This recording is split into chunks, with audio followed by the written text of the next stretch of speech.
Doctor ഇങ്ങനെ prescription എഴുതിക്കൊണ്ടിരിക്കുമ്പോ ഈ ഗുളിക ലുഹ്റിസ്കാരം കഴിഞ്ഞിട്ട് കഴിച്ചോളി എന്ന് പറയലോടുകൂടി മൂപ്പർ എന്തായാലും അപരവത്തിൽ നിസ്കരിക്കും. അങ്ങക്കുള്ള ഒരു ദൈവത്ത ആ വാക്കുകൊണ്ട് അയാൾ നിസ്കരിക്കട്ടെ നിസ്കരിക്കാതിരിക്കട്ടെ, നമ്മുടെ നീയത്തിന് നമുക്ക് അള്ളാഹു കൂലി തരുമല്ലോ. ഒരു എഞ്ചിനീയർക്ക് നടത്താൻ പറ്റുന്ന ദൈവത്ത് എന്തൊക്കെയുണ്ട്? പ്ലാൻ ഇങ്ങനെ വരച്ചുകൊണ്ടിരിക്കുമ്പോ പ്രയർ ഹാള് ഉണ്ടാവുമായിരിക്കും അല്ലെ എന്നൊരു ചോദ്യം കൊണ്ട് ചിലപ്പോൾ ഒരു പ്രയർ ഹാൾ വരും. അത് ചിലപ്പോൾ വനിതാ ക്ലാസ്സിൽ ഉസ്താദ് നാവിട്ട് അടിച്ചിട്ടൊന്നും കാര്യമില്ല, ആകെ 10 സെന്റ് ഭൂമികളോ വരും അപ്പൊ പ്രയർ ഹാൾ എന്നൊക്കെ പറഞ്ഞു. കണ്ടോ, ഒരു പാവപ്പെട്ട മനുഷ്യൻ ഇങ്ങനെ നടന്നു പോവാ. മുലിയാൽ ഖാരി തന്റെ കിതാബിൽ പറയുന്നുണ്ട്. അപ്പൊ ഒരു മണൽ കൂമ്പാരം കണ്ടപ്പോ മൂപ്പര് ചിന്തിച്ചു, ഈ മണൽ കൂമ്പാരം മുഴുവനും സ്വർണ്ണോ മറ്റോ ആയിട്ടുണ്ടെങ്കിൽ അതൊക്കെ വിറ്റ് പാവങ്ങൾക്കൊക്കെ ഫുഡ് കൊടുക്കാമായിരുന്നു അല്ലെ, എന്റെ അടുത്ത് ഒന്നും ഇല്ലാത്തോണ്ടല്ലേ. ആ കൂലി അയാളുടെ ഏടിൽ എഴുതിയിട്ടുണ്ടെന്ന് ആ കാലത്തെ നബിക്ക് അള്ളാഹു വഹി അറിയിച്ചു കൊടുത്തത്ര. നീയത്ത് വളരെ പ്രധാനമാണ്.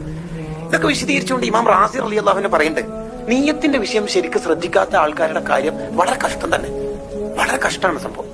അവര് ചെയ്യുന്ന എല്ലാ കാര്യത്തെയും നീയത്ത് കൊണ്ട് ഇബാദത്താക്കി മാറ്റാലോ.